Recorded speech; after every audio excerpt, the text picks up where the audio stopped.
এই যে আমাদের শরীয়তপুর জেলা, এই শরীয়তপুর জেলা আমরা দেখি যে দক্ষিণবঙ্গের অংশ হওয়ার কারণে, পদ্মা সেতুর এপার হওয়ার কারণে উন্নয়নে আমরা ভেবেছিলাম ফরিদপুর শরীয়তপুর যে জেলা সেটি উন্নয়নের জোয়ারে ভেসে গিয়েছে।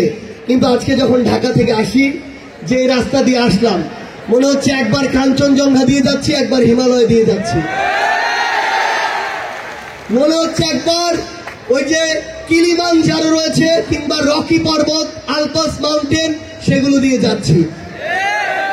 একবার কলিজা হৃৎপিণ্ডের জায়গায় আসে, একবার হৃৎপিণ্ড পাকস্থলীর জায়গায় চলে যায়।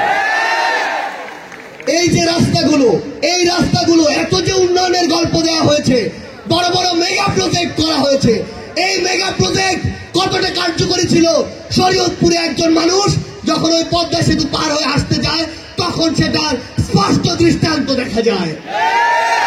আমরা শরীয়তপুরের হসপিটালগুলোর গল্প শুনলাম। শরীয়তপুরের হসপিটালগুলোতে নাকি এক একটা বেড পাওয়ার জন্য দালালদেরকে টাকা দিতে হয়। শরীয়তপুরের হসপিটালগুলোতে নাকি যখন ডক্টর তার অফিসে থাকার কথা, ডক্টর তার রুমে থাকার কথা, সেখানে না থেকে ওই ব্যক্তিগত চেম্বারে গিয়ে বসে থাকে। শরীয়তপুরের হসপিটালগুলোতে নাকি যে অপারেশন কালকে হওয়ার কথা, সেই অপারেশন হওয়ার সিরিয়াল 10 দিন পরে দেয়, তাও টাকার বিনিময়ে দেয়।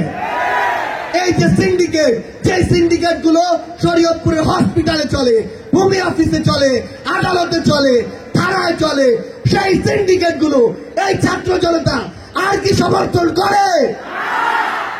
আমরা শরীয়তপুরের যারা দায়িত্বে রয়েছে, প্রশাসন বলি, রাজনৈতিক নেতৃবৃন্দ বলি, সকলকে স্পষ্ট করে একটি কথা বলে দিতে চাই, বিগত 16 বছরে এসব করার কারণে পরিণতি কি হয় তা যদি দেখতে চান, হাসিনাকে দেখুন, সালমান এফ রহমানকে দেখুন, ডিবি হারুনকে দেখুন, আরো যত মুরগি গরু ছাগল রয়েছে, ওই ওবায়দুল কাদের মতো হাঁস রয়েছে, তাদেরকে দেখুন।